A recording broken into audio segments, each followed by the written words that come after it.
Desde o início de 2019, publicámos no Fumaça dezenas de peças. Foram 20 entrevistas, 8 debates, 4 grandes reportagens e 2 séries com um total de 7 episódios. Ouvimos o testemunho de Celso Lopes, residente da Cova da Moura, agredido e sequestrado pela polícia de Alfragide, na Amadora, num caso que condenou 8 agentes por vários crimes. Lançámos o Fumaça no Brasil, com uma longa reportagem sobre como Jair Bolsonaro chegou à presidência. Publicámos a série Dá-lhe Gás, onde depois de 10 meses de investigação, demonstrámos como o processo para a implementação de furos de gás em Aljubarrota e na Bajoca deixou as populações de fora. Cobrimos as eleições europeias, focando-nos em alterações climáticas e na Europa Fortaleza. E lançámos ainda a série Aquilo é Europa, sobre os muros que a União Europeia tem criado para deixar imigrantes e refugiados de fora. Tudo isto com uma redação apenas de 6 pessoas. Fazemos-lo porque acreditamos no jornalismo de profundidade, com investigação e tempo para pensar. Porque nos damos a liberdade de ir mais além, explicando os comos e porquês dos temas mais estruturantes da sociedade.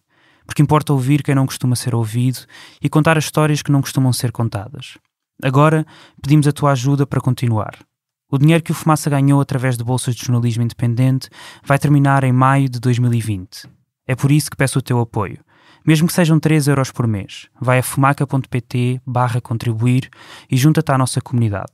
Com a tua ajuda, vamos conseguir fazer do Fumaça o primeiro projeto de jornalismo totalmente financiado por quem nos ouve, vê e lê. Obrigado.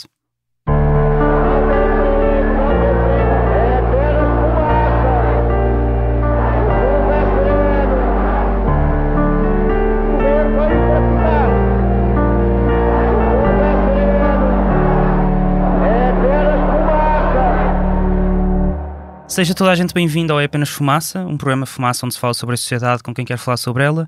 Eu sou o Ricardo Seves Ribeiro. Hoje temos como convidado Vítor Reis, arquiteto, ex-vereador da Câmara Municipal de Lisboa entre 1985 e 89 e também entre 97 e 2001. Foi deputado à Assembleia da República entre 2002 e 2005, eleito pelo PSD. Entrou para o Instituto da Habitação e de Reabilitação Urbana em 1990. Em fevereiro de 2012 foi nomeado presidente do Instituto, cargo que ocupou durante quase 6 anos, até novembro de 2017. Bem-vindo. Muito obrigado pelo convite. Em 2005, o governo de José Sócrates aprova em Conselho de Ministros um programa que tinha como objetivos, entre outros, e estou a citar, a reestruturação da administração pública visando uma racionalização das suas estruturas centrais e promovendo a descentralização de funções. Durante esse processo foram extintos o Instituto Nacional de Habitação e o Instituto da Gestão e Alienação do Património Habitacional do Estado, mais conhecido por IGAP, e é criado o Instituto de Habitação e Reabilitação Urbana, ou o IRU. Para que é que serve o IRU? O IRU serve como o instituto que tem por missão aplicar e conduzir as políticas públicas no setor da habitação. Portanto, desde fazer a gestão de um parque habitacional que suponho que neste momento terá cerca de 15.000 habitações, até fazer a gestão dos programas de apoio através de subsídios de renda, até aos programas relacionados com as operações de realojamento, até realizar estudos sobre a situação da habitação em Portugal e apoiar o Governo e informar o Governo sobre essas realidades e as necessidades que possa haver em termos legislativos. Isto são algumas coisas que fará muito mais. Segundo o INE, o Instituto Nacional de Estatística, em 2015 havia cerca de 6 milhões de habitações em Portugal. Destas, apenas 2% eram habitação social. Dentro desta categoria, o IRU tinha 0,2%, portanto 13.860 fogos, estamos a falar em 2015. As restantes casas pertencem a outros organismos públicos, como governos regionais, câmaras municipais, por exemplo. Estas casas foram feitas para quem? A esmagadora maioria dessas casas foram feitas para o realojamento de famílias que viviam em condições degradadas. A esmagadora maioria da produção de habitação em Portugal, desde que existem políticas públicas, mais exatamente desde 1918, foi quando foi publicado o primeiro diploma que se pode considerar que instituiu uma política pública de habitação em Portugal, o essencial dos investimentos públicos na habitação foram para, naquilo que tem a ver com o parque de habitação social, foram para o realojamento daquilo que são chamados os bairros de barracas. Isso é o essencial. Incluindo, por exemplo, o Programa Especial de Relojamento, a seguir em 1993, não é? Que tive dezenas de milhares de pessoas que foram realojadas. Se nós olharmos àquilo que é hoje o Parque do IRU, Nós temos desde bairros que foram construídos no âmbito dos programas das casas de pescadores, das casas do povo, estamos a falar de coisas dos anos 30, 40, bairros de casas de rendas económicas, por exemplo, que serviram para fazer realojamentos, como foi o antigo bairro das Minhocas ou o bairro da Bélgica, ainda nos anos 40 e 50 do século passado. Tudo esses dois bairros eram os dois maiores bairros de barracas na altura, na zona do que é hoje o bairro de Santos, na zona do Rego. Tem casas que são provenientes das operações de sal, tem casas que são provenientes das operações de realojamento das cheias de 1967, ainda tem casas dessas. Tem casas que são provenientes da chamada promoção direta do Estado, feita pelo então Fundo de Fomento à Habitação, e portanto esse conjunto, essa composição é muito heterogénea. Há uma grande diversidade. Por exemplo, a Vila Nova de Santo André, em Santiago do Cacém, proveniente do Gabinete da Área de Sines também, mas esse não é propriamente um bairro construído para realojamento, esse foi um bairro mesmo construído para atrair pessoas, quando foi da área de Sines, da implementação da área de Sines, e portanto um pouco, digamos, há uma grande diversidade no parque habitacional. Mas a habitação social, pelo menos todos esses casos que estão a dizer, parecem ser pessoas das classes mais baixas. A habitação social é para os mais pobres dos mais pobres só? Há tudo, vamos ver, é assim. É importante perceber que quando existe uma enorme inércia nos processos daquilo que são as chamadas atualização dos rendimentos das famílias, nós em Portugal felizmente temos um sistema que é chamado renda apoiada, que já teve outras formulações, mas que já existe há muitos anos. Vamos falar sobre isso mais e calcula os rendimentos e calcula as rendas em função dos rendimentos das famílias. Mas para este sistema funcionar é preciso que regularmente se peça às famílias os rendimentos para fazer as atualizações. Ora, o que sucede no caso dos bairros do Iru é que há bairros onde durante 40 anos não foi feita qualquer atualização desses rendimentos. O resultado, famílias realojadas em 1974, 75, 76 chegaram a 2012, 13, 14 a pagar rendas de €1,5, €2, €2,5, que nunca foram atualizadas. E, portanto, essas famílias eram famílias carenciadas quando foram realojadas nos anos 70. Felizmente são famílias que, ao longo destes 40 anos, a sua vida melhorou. Os seus rendimentos melhoraram. Nós tivemos surpresas, verdadeiras surpresas, quando, ao fazer o processo de atualização de rendimentos nos bairros de Guimarães, por exemplo, um dos casos onde as rendas não eram atualizadas há 35 anos, nos apareceram famílias com rendimentos líquidos mensais superiores a 3.000 euros. E não foi nenhuma, nem duas, nem três, foram muitas. Que levou a uma situação verdadeiramente explosiva, porque quando fomos aplicar as rendas em função desses rendimentos, as rendas passaram de 2 euros para 400, para 400 euros. Vamos falar então sobre isso. E portanto, esse é um dos problemas que, se o mecanismo da atualização dos rendimentos não é aplicado, leva a que os bairros, que deveriam ser essencialmente destinados a essas famílias, permaneçam numa situação de total imobilismo. Não há mesmo mobilidade. E, portanto, esse torna-se um problema a prazo, porque não é que nós devamos tirar as pessoas das casas porque melhorar as suas vidas, as pessoas devem ter a liberdade de escolha, mas se não houver mecanismos da aplicação da própria lei, começamos por ter inclusivamente uma situação profundamente injusta, que é, aplicamos aos novos contratos a lei, mas aos velhos não o fazemos. Resultado, ficamos no mesmo prédio, no mesmo andar, em 2 apartamentos distintos, mas iguais, 2 famílias com rendimentos muito superiores a pagar uma renda inferior e outra com rendimentos inferiores a pagar uma renda superior. Criam-se distorções e injustiças destas. Portanto, se a lei for aplicada, se a atualização de rendimentos for feita com regularidade, o sistema funciona na perfeição, O sistema parece-me ser um sistema... Podemos depois discutir se ponderamos mais umas situações ou outras na lei, que a lei sofreu ligeiras alterações ao longo dos últimos anos. Mas, independentemente disso, a questão central é aplicar-se ou não a lei.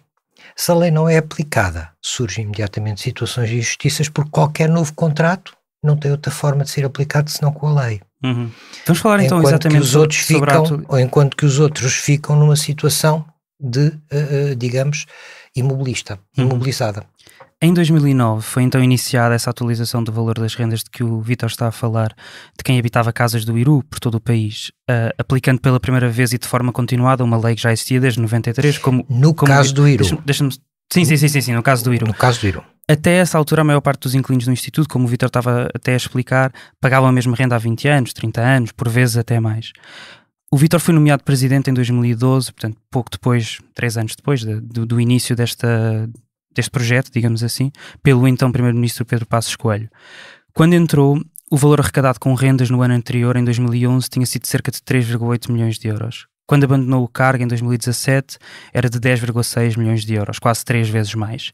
Foi nomeado para transformar o IRU num instituto público lucrativo? Não de todo. Aliás, a questão da atualização das rendas não tem a ver com ter ou não ter lucro.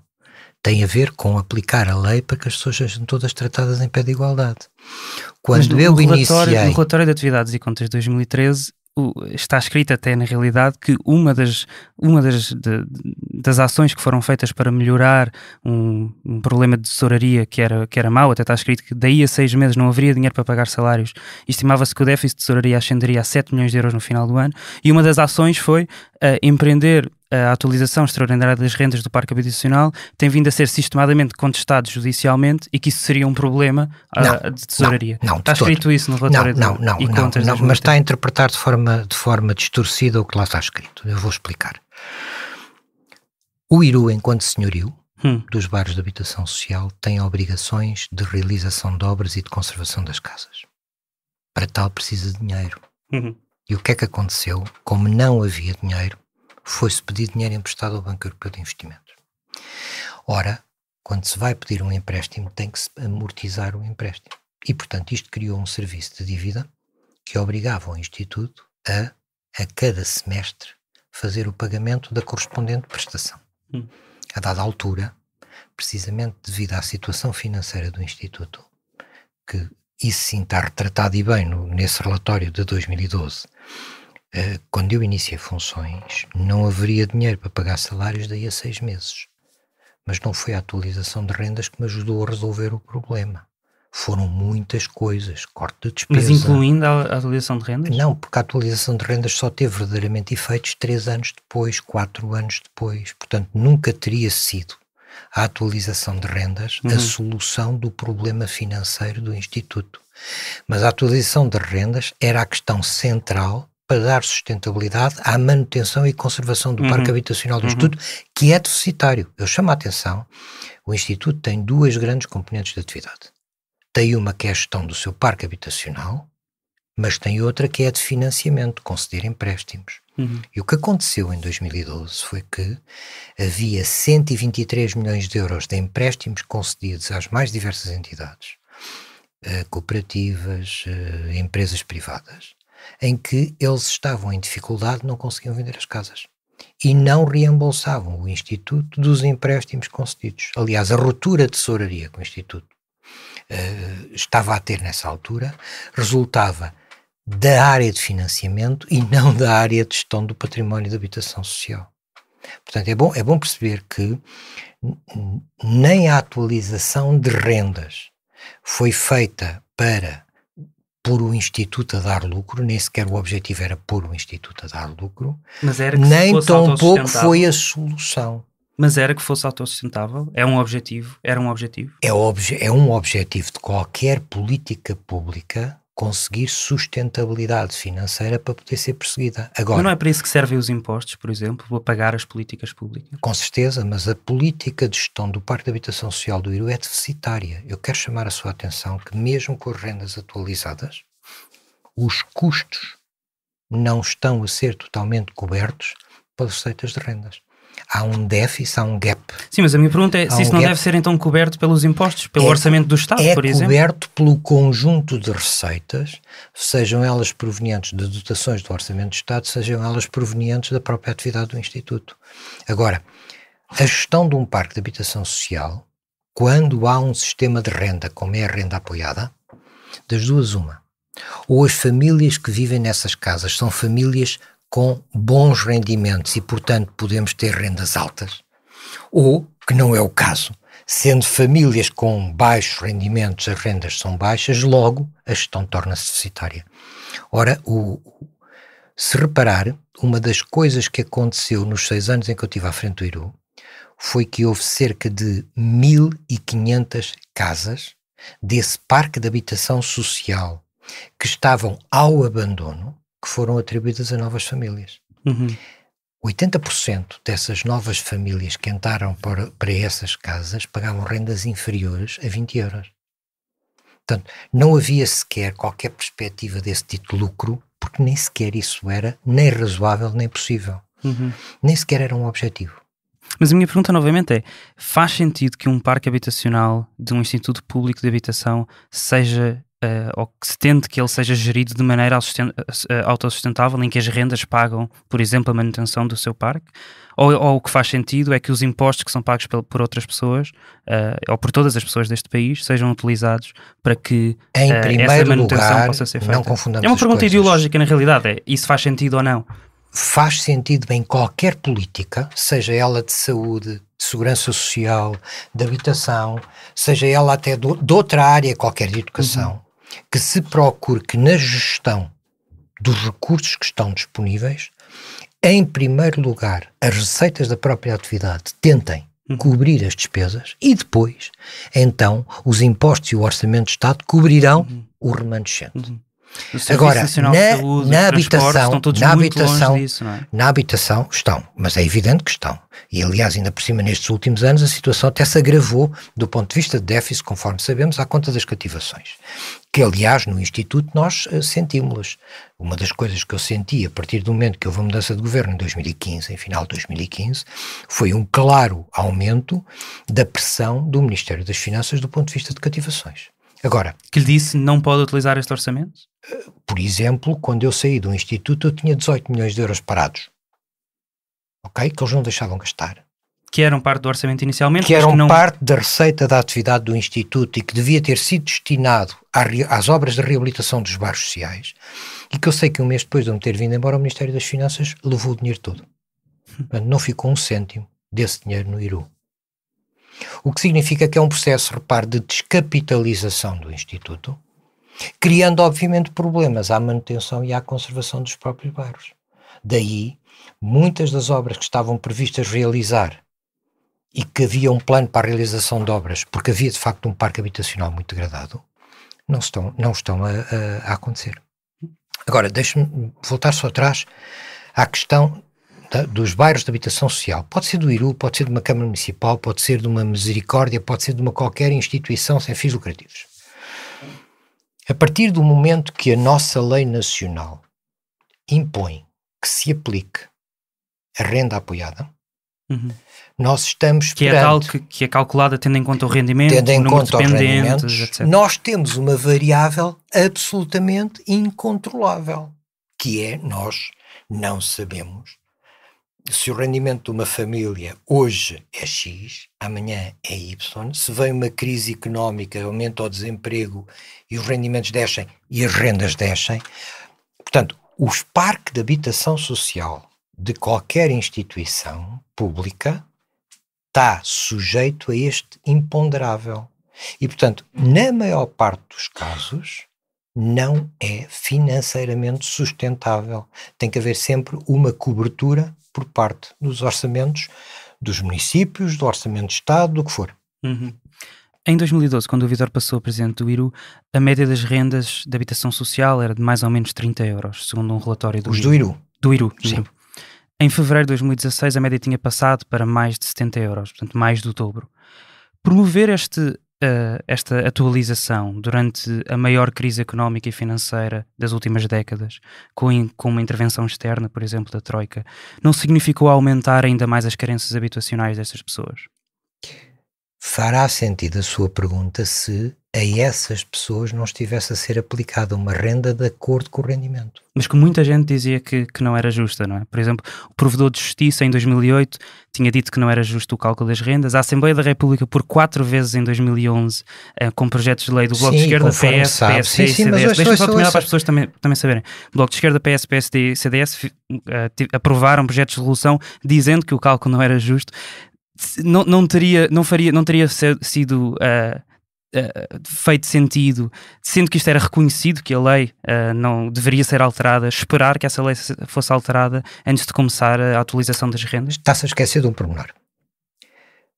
A atualização das rendas que foi feita foi escalonada ao longo de 3 anos. Foi faseada, não é? Foi faseada precisamente para que, imagine, alguém que tinha uma renda de 10 euros e a renda passava a 100, os 90 euros de diferença eram divididos por 3 e, portanto, havia um aumento de 30 euros a cada ano desses 3 anos. Portanto, nunca a renda foi aumentada de um valor para o outro, de um momento para o outro. Portanto, foi sempre escalonado. Segundo, precisamente porque havia esse conjunto de reparos, nós tomámos a iniciativa de apresentar as propostas que iam ao encontro precisamente dos reparos do Provedor de Justiça, tanto que em 2014 o Parlamento aprovou uma lei que sanou todas essas dúvidas e situações. Mesmo assim, houve quem continuasse a dizer que o sistema era injusto. Já com esta maioria, a lei voltou a ser alterada em 2016 e as mesmas pessoas continuam a dizer que a renda é injusta. Portanto, e é injusta? Não é. Não, ouça, não o era antes, não o era em 2014. Agora, quando nós nos colocamos no lugar de alguém que durante anos pagou uma renda de 3 euros e de repente é confrontado a dizer, desculpe lá, mas a sua renda vai ter que subir para 100, é óbvio que as pessoas vão sempre reagir de forma negativa porque tinham uma expectativa errada, mas tinham essa expectativa e é legítimo respeitá-la, mas uma coisa é respeitarmos a expectativa, outra coisa é percebermos o que é que a lei nos determina que seja feito. O problema no caso do Iru, e não foi só no caso do Iru, houve muitos municípios em que esta situação também se verificou, foi que durante décadas não se aplicou a lei. E, portanto, o resultado foi que se criou nas pessoas a expectativa que iriam ficar para o resto da vida com aquela renda. Mas segundo dados apresentados pelo próprio Iru e pelo Vítor na Assembleia da República em março de 2016, até essa data, portanto até março de 2016, ou talvez até tenha sido até final de 2015, não tenho a certeza, mas foi apresentado nessa altura, 826 famílias tinham devolvido a chave da sua casa ao Iru durante esse processo. Nenhuma dessas famílias entregou a chave porque não conseguia pagar a renda? Nenhuma. Posso-lhe assegurar que todas essas famílias já tinham casa noutros lados, em alguns casos há mais de 20 anos. Não tinham devolvido as chaves. Vou-lhe dar o caso mais flagrante em Almada. Ok? O Plano Integrado da Almada, que foi onde nós tivemos um dos maior quantidade de fogos que ficaram vazios precisamente por pessoas que nos vieram entregar as chaves, era uma espécie de bairro de férias da Costa da Caparica, em que muita gente que foi realojada nesse bairro nos anos 70 e 80, entretanto a vida delas mudou, mudaram-se para outros locais do país e não devolveram as chaves, mantiveram a casa. Porquê? Pagavam uma renda de 5 euros. 6 euros, mas mantinham. Foi ver individualmente todos os casos. Claro que fomos ver um a um, evidente, não. E ninguém se queixou de que a renda estava mais alta. Porque não é isso que os movimentos de habitação dizem, por exemplo. Mas o que os movimentos de habitação dizem no da lei de 93, dizem na lei de 2014. Não, dizem da atualização em si, dizem da lei que a atualização fez com que pessoas deixassem de poder pagar. Eu vou-lhe dar este exemplo, que eu acho que é um exemplo que retrata bem o pandemónio que este tipo de situações criou. Em 2013, descobrimos que uma casa num bairro nosso, em Aveiro, estava ocupada por pombos. A casa tinha virado um Pombal. Surpresa eu só das surpresa, porque eu já ouvi a surpresas. história 3 vezes nas comissões. Surpresa das surpresas. Quando nós vamos verificar o que é que se passava com as rendas estavam em dia. Mas isso é representativo do resto da É população? representativo. Nem toda a gente tinha uma casa ocupada por pombos, não é? Claro que não, aliás, ao que sei houve difícil. 2 ou 3 casos desses, mas entre pessoas que não viviam nas casas, mas que mesmo assim continuavam a pagar as rendas, apesar de terem mudado para outros lados.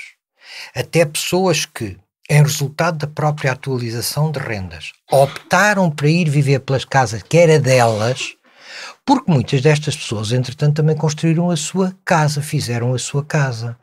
O que aconteceu foi que as rendas eram tão baixas, que de facto compensava a qualquer pessoa manter aquela casa de habitação social e continuar com a sua vida. Tinham 2 casas. Não tenho ilusões sobre isso. Aliás, nós vimos os casos a um. Porque quando se fala com os movimentos de habitação, eles dizem uma história diferente, não é? Dizem que não, disse que houve pessoas que entregaram a chave porque não iam conseguir pagar. Eu desafio a que me apresentem um exemplo, porque nunca o fizeram. Nós nunca tivemos nenhuma família que nos tenha entregue as chaves porque não tinha condições de pagar a renda, porque não há nenhum sítio deste país com rendas tão baixas como as do Iru.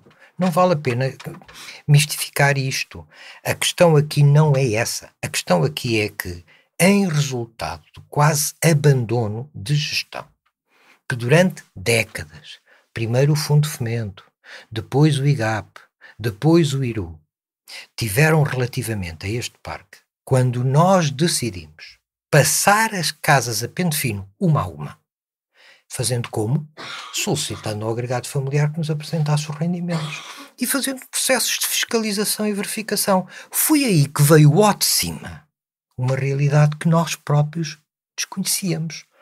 E aonde, conforme lhe digo, não foram só 800. Foram 1.500. 800 eram nesta altura. Foram 1.500, sendo que inclusivamente havia casas que estavam devolutas. Este caso que eu lhe referi dos pombos em Aveiro, o que é espantoso é que nós, depois na altura, ainda tentámos saber do paradeiro daquela família e não conseguimos descobrir.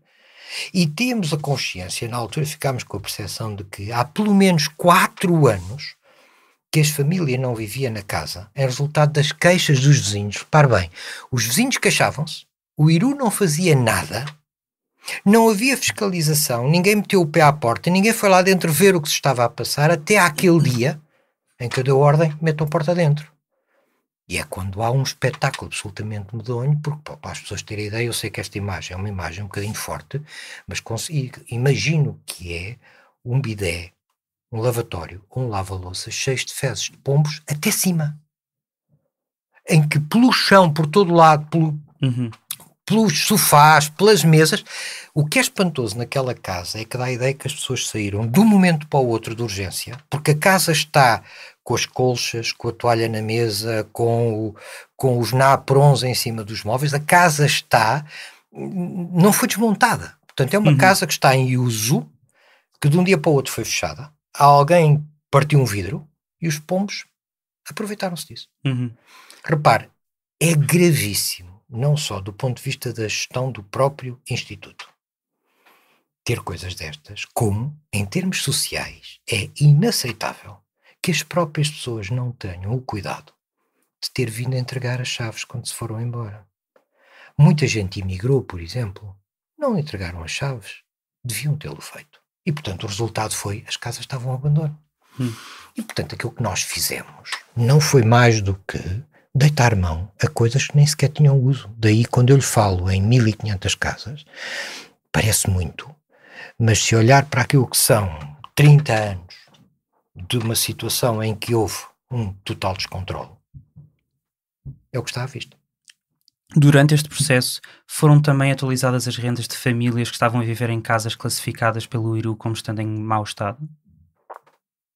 A atualização de rendas foi feita para todas as casas indistintamente do seu estado de conservação, sim. E é justo que o IRU aumente as rendas das pessoas que quando não cumpre os deveres de manutenção de casas? Depende de quais eram o estado dessas casas. Em nenhum desses casos as casas estavam inabitáveis.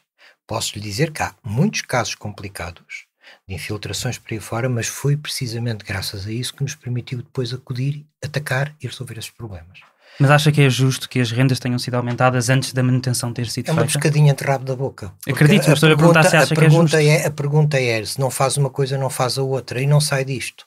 Ou seja, isso é assumindo a ideia de que só se consegue fazer a manutenção das casas, já falámos isso há pouco, se houver dinheiro vindo dessas rendas, não é? Mas há outras maneiras... Não é só houver dinheiro, é se houver dinheiro, porque o problema não é de onde ele vem. É que é muito bonito nós dizermos se o dinheiro há de vir do Orçamento de Estado, mas não vem. Não vale a pena alimentar ilusões. Nem o Orçamento de Estado, nem os impostos, nem o atual regime de cativações dá dinheiro para resolver os problemas que nós temos no país em matéria de habitação. Vamos falar então sobre... Felizmente, no caso do Iru, como eu sei no caso de muitos municípios, há sustentabilidade financeira hoje em dia para fazer uma boa gestão dos bairros e fazer as obras que eles precisam. Precisamente para que essas situações de injustiça não aconteçam e as situações de abandono também não ocorram. Vamos então a falar sobre o dinheiro do Iru. Entre 2012 e 2017 foram destinados a obras de reabilitação do parque habitacional do Iru 28 milhões de euros. Em 2012 10,9 milhões, 2013 4,8 milhões, 2014 3,2 milhões, 2015 3,5, 2016 2,3, 2017 3,3. Isto é suficiente? Para o tamanho da equipa de técnicos é colossal. Porquê? Porque não se esqueça que para fazer uma obra, custe ela o que custar, tem que haver um projeto, um caderno de encargos, um orçamento e depois todo o processo administrativo para lançar a obra e controlá-la. Para conseguir executar obras no montante de 3 milhões de euros é um esforço brutal para a quantidade de pessoas que o Iru tem. Ou seja, a partir da altura, o problema não é o dinheiro que se tem, mas o corpo técnico que é capaz de dar resposta a essa solicitação. Mas é possível contratar mais pessoas ou não? Não é, pois. Era porque bom não que há fosse, dinheiro. Obviamente. Eu queria então que porque falássemos exatamente sobre isso. Repara, as cativações não são só cativações do Orçamento de Estado, são também cativações do quadro de pessoal. Porque não se pode contratar pessoas sem autorização do Ministério das Finanças, é isso? Não se pode contratar pessoas sem autorização do Ministério das Finanças e porque os próprios quadros de pessoal do Instituto está limitado, não é? Em termos quantitativos. Os valores transferidos do Orçamento do Estado para o Iru, enquanto o Vítor foi Presidente, foi em 2012 7 milhões de euros, depois em 2013 2,7 milhões de euros, em 2014 16,3, 2015 6,1, 2016 11,8, 2017 10,3. Tendo em conta que o Iru é um instituto nacional responsável pela habitação pública no continente, estes valores são suficientes ou não? Não, de todo. Como é que se gera isto? Não são suficientes. Vamos lá ver. Nós não devemos misturar as várias componentes da política pública.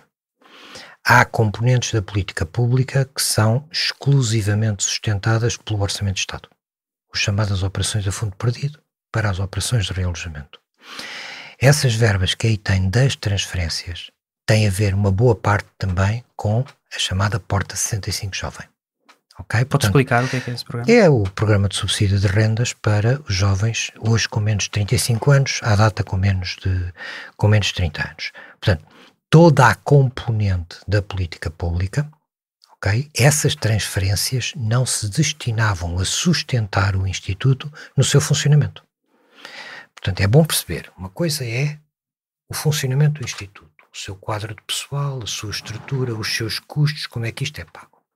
Pois outra coisa é como é que nós fazemos a manutenção e a gestão de todos os bairros sociais e nessa componente. Outra coisa é como é que nas operações de financiamento, a cooperativas, a empresas privadas, para a construção de custos controlados, para a habitação de custos controlados, fazemos esse financiamento. E depois ainda aos vários programas, que na altura era o Próbita, a Porta 65 Jovem, no essencial, estes dois, o primeiro naquilo que tinha a ver com a componente do realojamento, o segundo naquilo que tinha a ver com a componente do subsídio de renda. Portanto, essas dotações que aí têm referidas do Orçamento de Estado é acima de tudo para estas duas componentes. O que é que sobra? Realojamento, não sobra nada. O problema Mas é alguma que vez falou vamos ver com uma coisa. governos, foram durante 2 governos, como é que isto se faz? Como é que um diretor Mas de é um que instituto o público problema não tem a ver com isso. pede mais dinheiro? É assim? Claro, Vai-se ter... Não, mas E o que é dito? Vamos ver uma coisa. Porque há um momento em que é feito o Orçamento de Estado para o ano seguinte. E, portanto, esse é um momento que ocorre normalmente entre julho e agosto.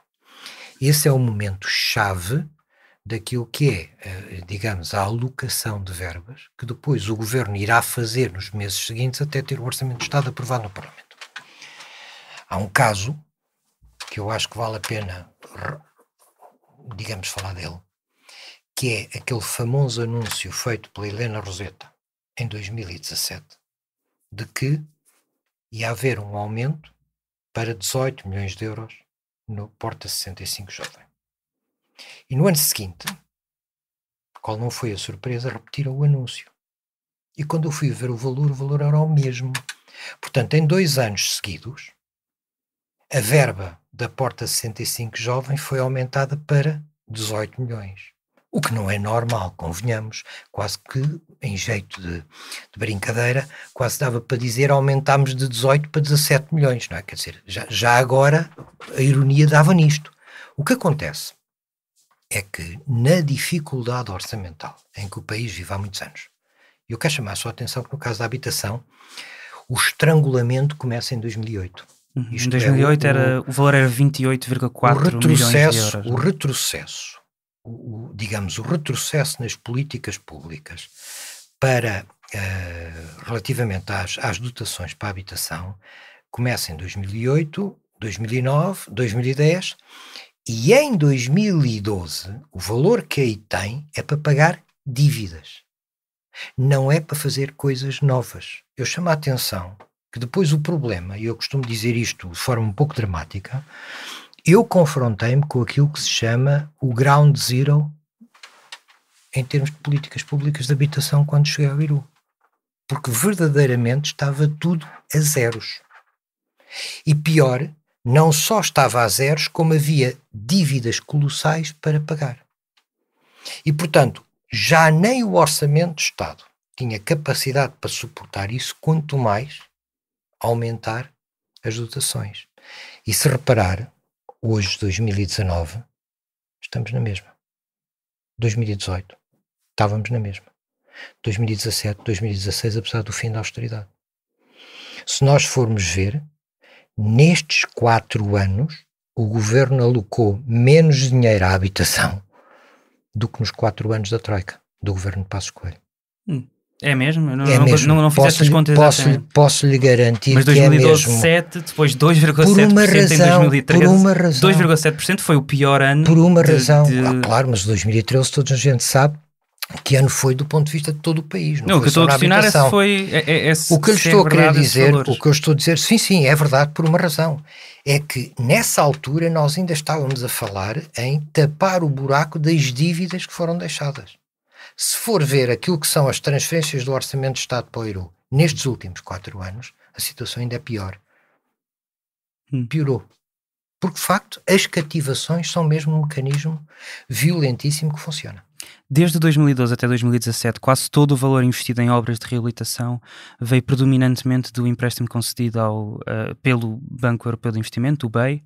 Em outubro de 2017, foi, portanto, um mês antes do Vítor sair, foi anunciada a reabilitação de 17 bairros sociais com um investimento de mais de 16 milhões de euros, vindo do programa Portugal 2020. Sim. Se não houvesse fundos comunitários, não havia política pública de habitação em Portugal? Neste caso não haveria, sim, é verdade. Até porque aquilo que eram as dotações que o Iru tinha para fazer obras por sua conta e risco foram levadas pelo Ministério das Finanças, quando descapitalizaram o Instituto. Se não fossem as dotações do Portugal 2020, nada estaria a ser feito, mas mais, podia neste momento estar a ser feito muito mais, porque as próprias cativações naquilo que tem a ver com a comparticipação nacional produziram cortes e atrasos nas obras que estão a ser realizadas. Um dos casos que para mim é flagrante são os bairros de Viana do Castelo, em que as obras estão atrasadíssimas. Como havia um outro conjunto de bairros em que as obras já podiam ter sido lançadas, aliás as empreitadas estavam prontas, e ao que sei, não há dinheiro. Falando ainda mais atrás, portanto, vamos voltar ainda um pouco mais atrás. O bairro de Arcozelo, em Barcelos, que o Vítor conhece bastante bem e que pertence ao Iru, foi construído em 1973. É composto por 10 edifícios e 60 fogos, ou seja, pelo menos 60 famílias vivem lá como inquilinas do Iru. Em 2017 foi iniciada a reabilitação integral dos edifícios. Fizeram-se obras ou estão a fazer, não tenho certeza se terminaram. Eu suponho, começaram a fazer. Suponho que por esta altura essas obras já estão terminadas. Fizeram-se então obras nas coberturas, paredes e vãos exteriores, ventilação do interior das habitações, áreas comuns, infraestruturas de abastecimento de água, gás, elétricas e telecomunicações. Há 44 anos, portanto, desde que foi construído, que não existiam obras neste bairro. Como é que se chega a este ponto? Porque não haver dinheiro nos últimos 7 anos não justifica, durante 44 anos, não ter havido obras neste bairro. Pior do que esse bairro está o bairro de Dark, em Viana do Castelo. Está em bem pior situação do que esse. É muito simples. Quando, de facto, do ponto de vista da gestão, não há um acompanhamento, digamos, uma gestão cuidada e aprofundada, abrangendo todos os aspectos, incluindo a cobrança das rendas e a atualização de rendimentos, nós não conseguimos ir lá. Uhum. Segundo dados do Iru... Conhece a história do bairro da Cruz Vermelha em Lisboa, não conhece? Não. Pois, mas é que valeria a pena. Explico. É dos bairros, é um bairro social, um bairro da Câmara, construído... Aí da Câmara Municipal e não do Iru, é isso? É um bairro da Câmara Municipal, construído, suponho que nos anos 60, pela Cruz Vermelha, com o apoio da Cruz Vermelha, e que é gerido e ficou propriedade da Câmara de Lisboa. Uhum. Serviu para fazer realojamentos de muitas famílias que viviam, ao que julgo, na altura, na Mosgueira e noutros lados. Também provenientes das demolições por causa da construção da ponte sobre o Tejo. Esse bairro esteve sem obras de conservação até agora. E a conclusão a que a Câmara chegou é que vai deitar aquilo tudo abaixo e fazer uma coisa completamente nova ao lado. E, portanto, estes problemas, se for ver o bairro Portugal Novo, em plenas Olaias, é um escândalo que ali se passa. É um completo escândalo que ali se passa. E, no entanto, é um bairro que é terra de ninguém. É um bairro que está completamente ao abandono. Nós temos em Portugal, infelizmente ainda, muitas situações por resolver do ponto de vista habitacional. Mas houve uma altura em que houve mais dinheiro, não é? Em que não tivemos em crise. É só incompetência, então? Não. O acumular de problemas é tão grande que não foi possível ir a todos. Repara, o programa especial de realojamento não chegou a ser acabado.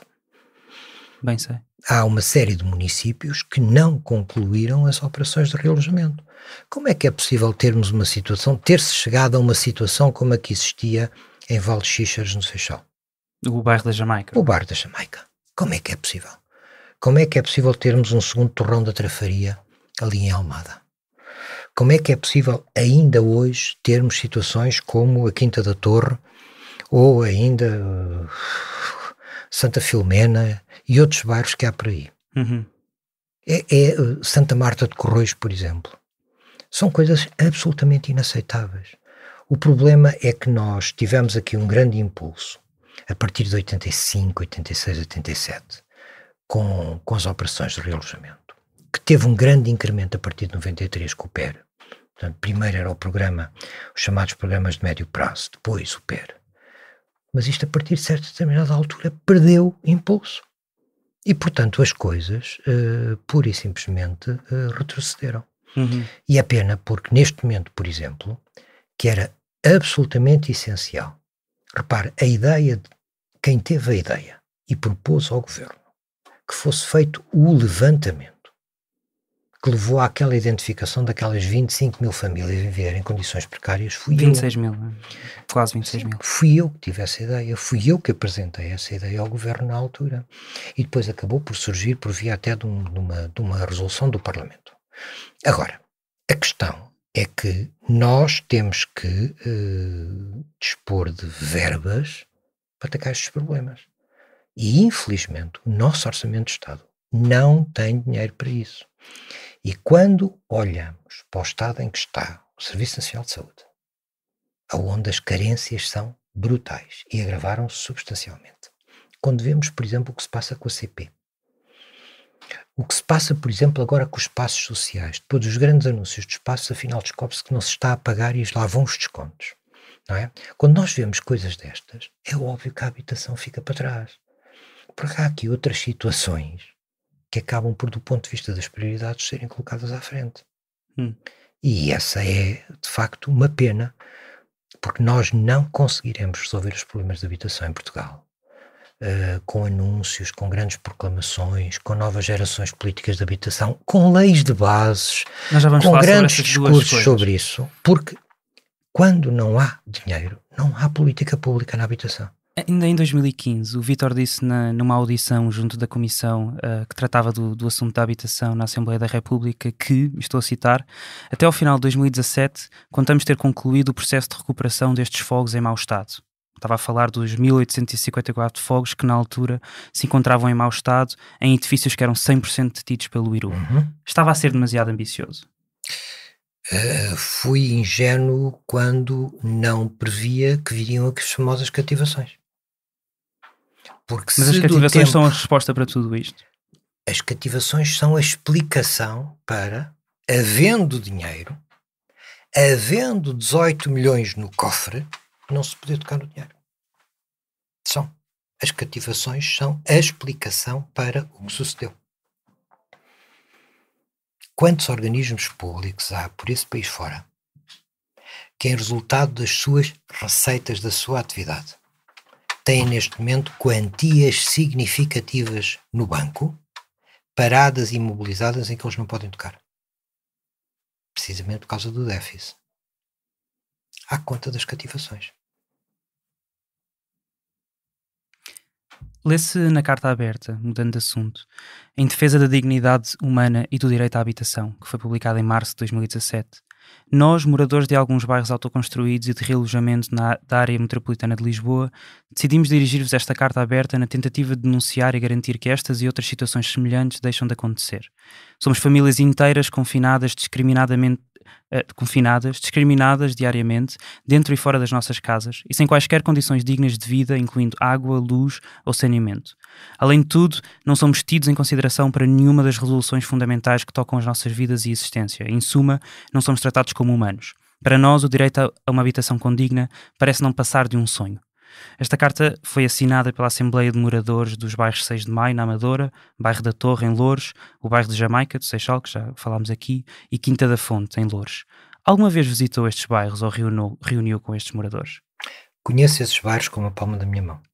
Reuniu com estes moradores? Não, também nunca me pediram reuniões. Vou ser absolutamente franco, se me tivessem pedido, teria reunido. Mas não houve interesse da sua parte em reunir, tendo em conta que isto estava a acontecer nestes bairros? Não é uma questão de haver ou não haver interesse. Conforme compreenderá, esse tipo de questões são questões mais até de índole política, que eu, atendendo ao cargo que desempenhava, não devia agir nesse plano.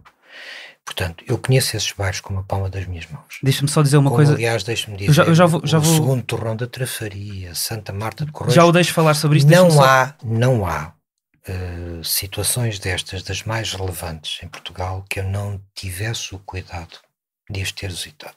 Deixa-me só dizer-lhe uma coisa, por causa de uma coisa que... Vítor, já lhe deixo falar, deixa-me só interrompê-lo por uma coisa.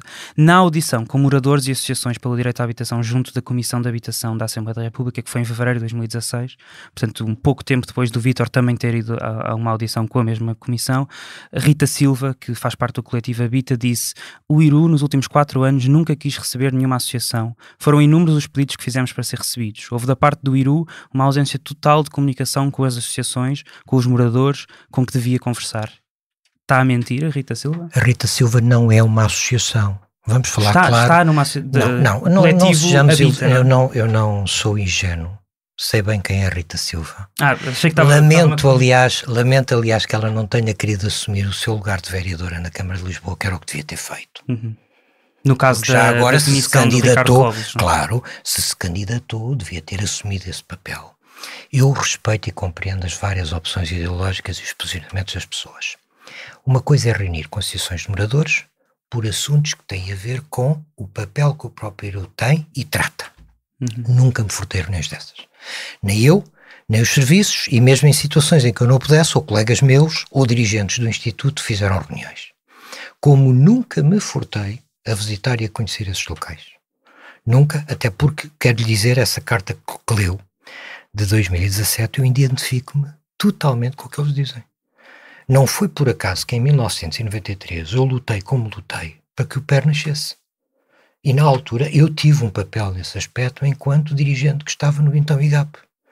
Portanto, sei bem o que custou convencer o governo em 1993, quando aliás o programa já estava preparado há 2 anos. Lá está, na altura não havia ainda dinheiro para assumirmos o volume do que esse trabalho implicou. Se há coisa que eu acho como absolutamente central na política de habitação em Portugal, é que nós jamais daremos o passo do ponto de vista de uma sociedade civilizada em letra maiúscula enquanto não acabarmos com estas manchas vergonhosas de pobreza e de miséria que temos em Portugal. Nós temos que acabar com esta realidade. E isso só se faz com realojamento. Só se faz construindo casas, arranjando casas, realojando estas famílias em condições condignas. Mas respondendo à minha pergunta, e fazendo uma outra coisa, deixe-me dizer-lhe, que é gerir bem os nossos bairros sociais, porque, por exemplo, se não fossem os bairros do Iru, não teria sido possível acabar com uma coisa vergonhosa que tinha 30 anos em peso da régua, que era o bairro de Barracas da comunidade cigana de Bagaúste, ao pé da barragem de Bagaúste. Como não teria sido possível termos ajudado a Câmara do Porto a acabar com o bairro Nicolau nas escarpas do Douro. Como não teria sido possível termos ajudado a Câmara de Odivelas e até a Câmara da Amadora e até a Câmara da Almada a fazer realojamentos de muitas famílias a viverem em bairros de barracas. Deixe-me dizer-lhe que uma das prioridades nas casas que ficavam vazias do Iru era precisamente o realojamento de famílias a viver em bairros de barracas. Sempre demos prioridade a isto, obviamente por questões até de proximidade. Portanto, não vou escamotear essa questão. Nós, enquanto tivermos uma família a viver nas condições em que vivem as famílias dos bairros que referiu, eu não me considerarei satisfeito com o desenvolvimento das políticas públicas de habitação em Portugal. Mas então não é verdade que decidiu não reunir-se com estes moradores e com estas associações? É verdade que eu decidi não reunir com a Rita Silva. Ok. Não é verdade que eu tenha recusado reunir com as associações de moradores, porque até reuni com muitas delas. Ficou claro? Depois do Programa Especial de Realojamento ter sido aprovado em 93, que com o objetivo... Mas já agora deixa-me dizer-lhe uma coisa. Mas a Rita Silva reuniu com o Conselho Diretivo do Iru. Por acaso numa altura em que eu não estava. Será bom que isso também fique dito. Falando então de um destes bairros, que é o bairro 6 de Maio, na Amadora, que nós também temos vindo a acompanhar, dezenas de famílias esperam ainda hoje por uma alternativa de alojamento digna. Outros foram já despejados e vivem em casas de familiares, casas de amigos, alguns em situações até mais precárias, como garagens, uma pessoa vive numa mesquita. A Associação de Moradores do bairro queixa-se que nem a Câmara Municipal da Amadora nem o Iru conseguiram resolver este problema até hoje. Porquê é que não foi encontrada uma solução para estas pessoas? Todas as operações de realojamento dependem, em primeiro lugar, dos municípios. Portanto, teria de ser a Câmara Municipal da Amadora a fazê-lo. Terá sempre que ser a Câmara Municipal respectiva a tomar a iniciativa, porque do ponto de vista do ordenamento do território, do ponto de vista de poderes para demolir, do ponto de vista de desocupação, são os municípios que têm esse poder. O Iru não tem esse poder. O Iru não tem poderes de polícia como têm as câmaras municipais. E, portanto, qualquer ação do ponto de vista de realojamento, por aí fora, mesmo aqueles realojamentos que nós realizamos, fizemos-lo por indicação das câmaras. Nós nunca nos colocámos na posição de nos substituirmos às câmaras, à revelia das câmaras. Fizemos-lo sempre em parceria. Portanto, não é possível o Iru substituir-se à Câmara Municipal se a Câmara Municipal não quiser. Mesmo que o direito à habitação e a Constituição, por exemplo, no artigo 65, não estejam a ser respeitados? No dia em que o Iru... Vamos ver, essa questão é uma questão de ordem jurídica que pressupõe um juízo que nós não podíamos fazer. Que, aliás, hoje quem esteja no Iru não o pode fazer. Esse é um tipo de juízo que não está na esfera do Iru fazê-lo.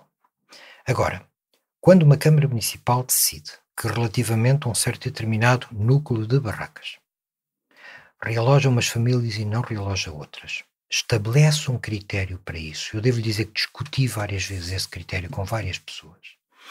E aquilo que me foi sempre assegurado foi que nunca haveria uma família que ficaria sem solução. Mas muitos dos casos que nos eram apontados eram de situações de famílias que tinham outras casas. E, portanto, estavam ali à espera de apanhar, oportunisticamente, o comboio para arranjar uma segunda casa. Este é o retrato que tínhamos.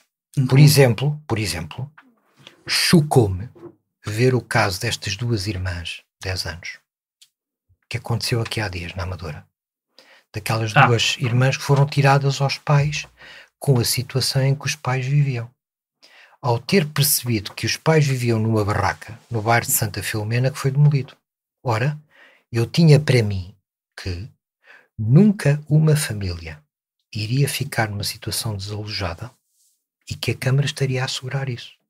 Ora, neste caso, aquilo que eu verifico, neste caso, pelo menos, não terá sucedido. O que é que possa ter acontecido noutros casos, não sei dizer.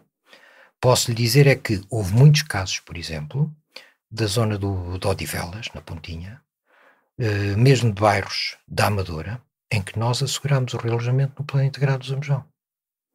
E, portanto, tratámos de corresponder às solicitações que nos foram feitas. Mas hoje acredita que a Câmara Municipal da Amadora retirou pessoas das suas casas e desalojou pessoas de casas sem alternativa digna? Este exemplo destas duas jovens de 10 anos que nunca foram à escola surpreendeu-me, porque não confere com aquilo que era a informação que nos era prestada relativamente às situações. Pela Câmara. Lá está. Não é o IRU que pode ir a Lisboa, a Amadora, ao Seixal ou à Almada fazer aquele que é o trabalho que a respectiva Câmara Municipal tem que fazer.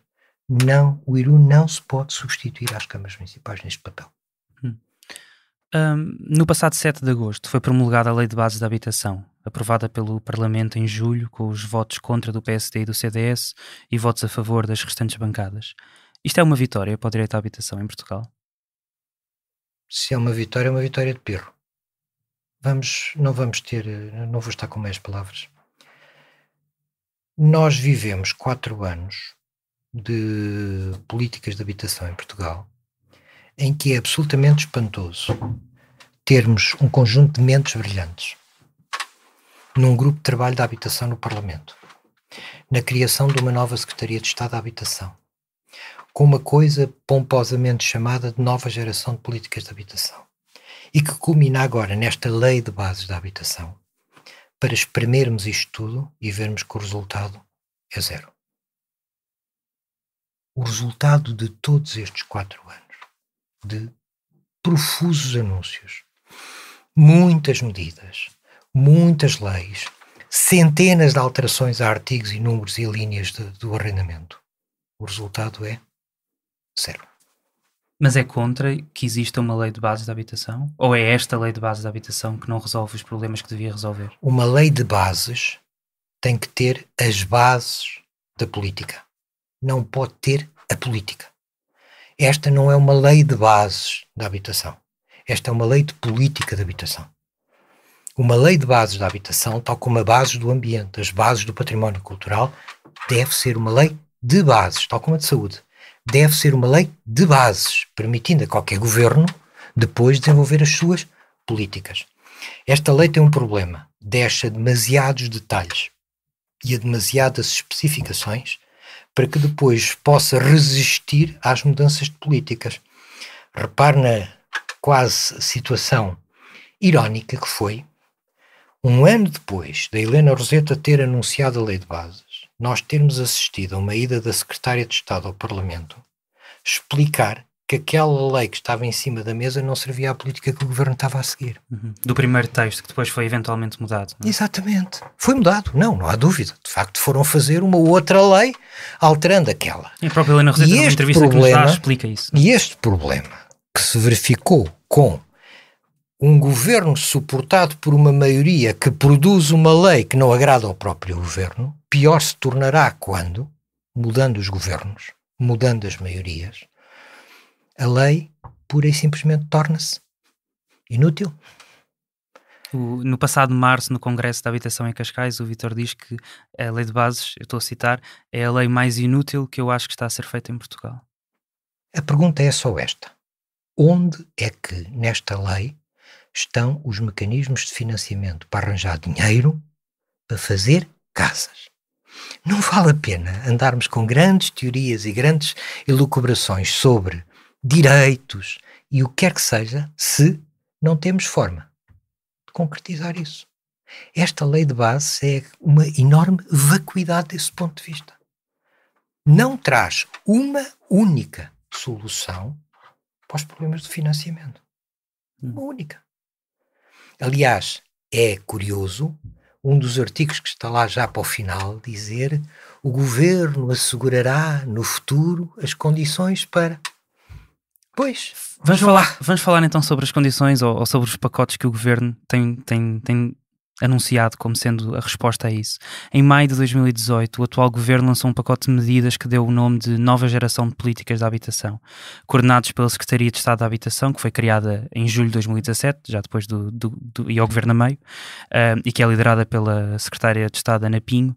O objetivo para os próximos 8 anos é, estou a citar a resolução do Conselho de Ministros, aumentar o peso da habitação com apoio público na globalidade do parque habitacional de 2% para 5%.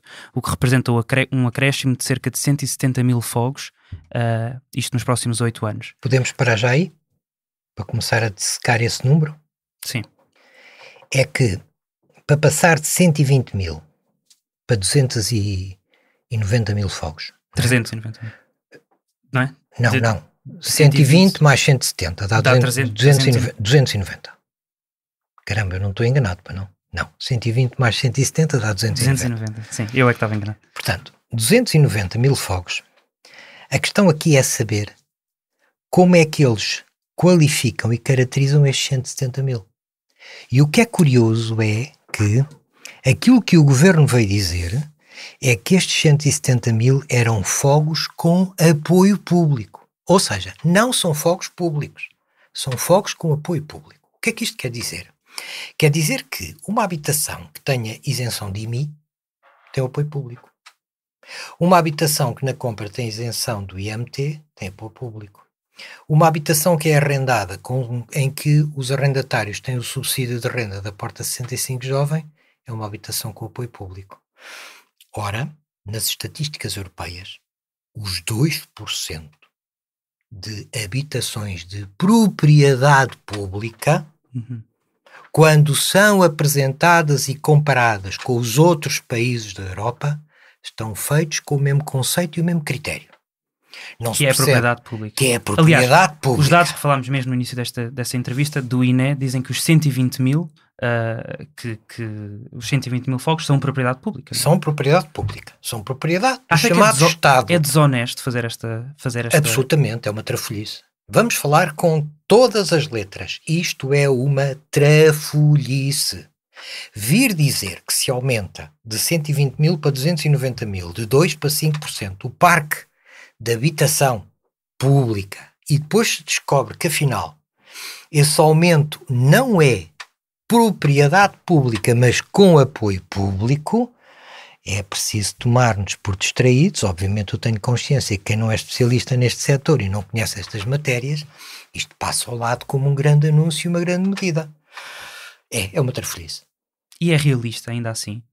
21 mil casas por ano com apoio público é realista fazer-se? O problema é que com este governo, com as cativações deste governo, é óbvio que é absolutamente irrealista. Agora, se houvesse uma política séria e consistente por trás disto, tocando as várias vertentes e não fazendo aquilo que esta política está a fazer, que é privatizar as responsabilidades do Estado em matéria de arrendamento, que essa é outra parte que eu acho que é importante falarmos, que é o que verdadeiramente um governo de esquerda, com o apoio de uma maioria de esquerda no Parlamento, fez em matéria de arrendamento foi privatizou as obrigações do Estado. O que é espantoso é agarrar naquilo que são as obrigações dos senhorios e atirar para cima deles com o congelamento das rendas, com os contratos vitalícios, com uma série de situações que devia ser o Estado, no seu papel social, sejamos claros, a habitação é um dos pilares do Estado Social. Como é a saúde, como é a segurança social, como é a saúde, como é a educação. Ora, o que não se compreende é como é que quando chegamos ao pilar da habitação, assistimos a estas manobras.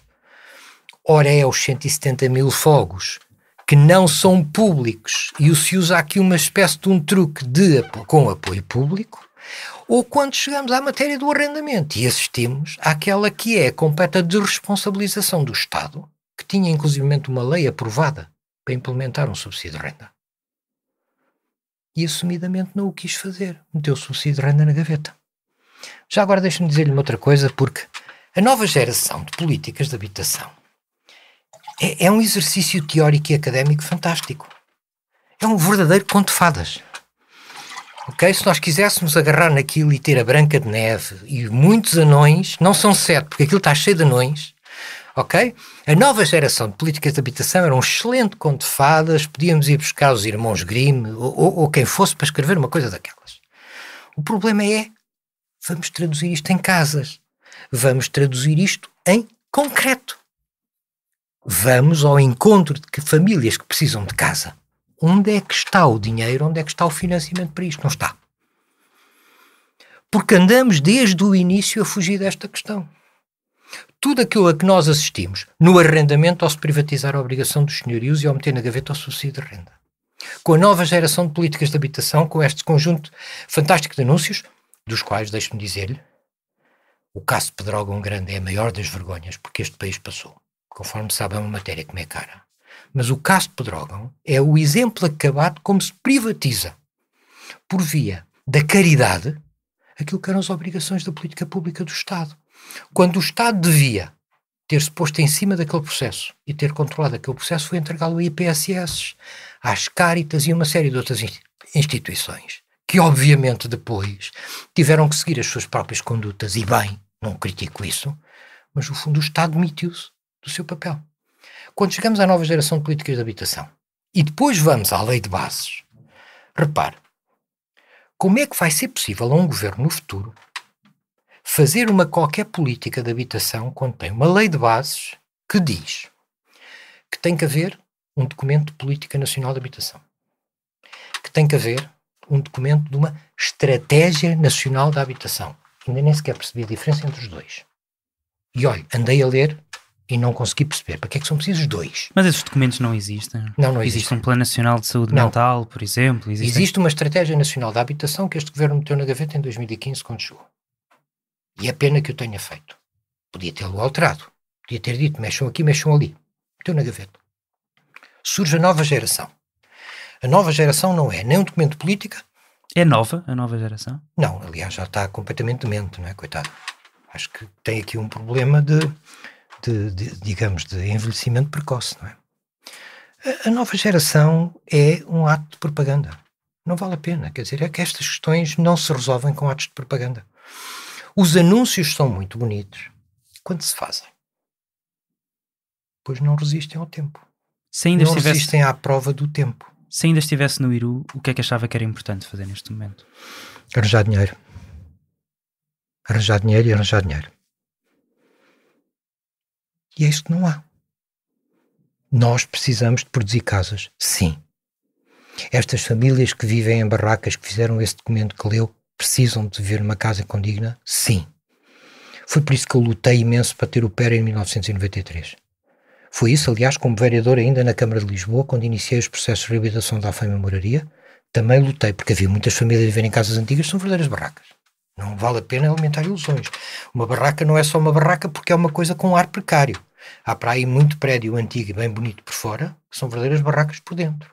Portanto, não é possível, quando nós estamos a lidar com famílias que não têm capacidade financeira, que o Estado se demita do seu papel financiador, do seu papel de interventor neste pilar do Estado Social. E, portanto, o resultado, a pergunta que se põe: quantas casas é que este governo promoveu? Onde é que estão os resultados? Chave na mão. Ouviu falar, não ouviu? Uhum. Habitação Um programa Chave na Mão. vitalícia. A famosa habitação vitalícia, o direito de habitação duradouro. Porta de entrada. Primeiro direito. Renda acessível, meu Deus, a renda acessível. Tanto se falou de renda acessível. O famoso Fundo de Reabilitação Urbana, o Fundo Nacional de Reabilitação do Edificado. É uma sucessão infindável de anúncios. Resultados? Não há. Esta foi mais uma entrevista do É Apenas Fumaça, um programa Fumaça onde se fala sobre a sociedade com quem quer falar sobre ela. Muito obrigado, Vítor Reis, arquiteto, ex-presidente do IRU. Muito obrigado. Esta entrevista foi preparada por mim, Ricardo Seves Ribeiro, pelo Pedro Miguel Santos, que fez também a edição. O Bernardo Afonso fez a edição de som, a captação de vídeo e a fotografia. A Joana Batista fez a edição de vídeo. Faz ainda parte da equipa Fumaça Ana Freitas, Frederico Raposo, Maria Almeida, Margarida David Cardoso, Mo Tafes, Sofia Rocha e Tomás Pinho. A música é dos Lotus Fever. Houve mais episódios em fumaca.pt, no YouTube, Spotify ou na tua aplicação de podcasts. Queremos fazer do Fumaça o primeiro projeto de jornalismo português totalmente financiado por quem nos ouve, vê e lê. Se queres fazer parte da nossa comunidade, vai a fumaca.pt/contribuir. Até já.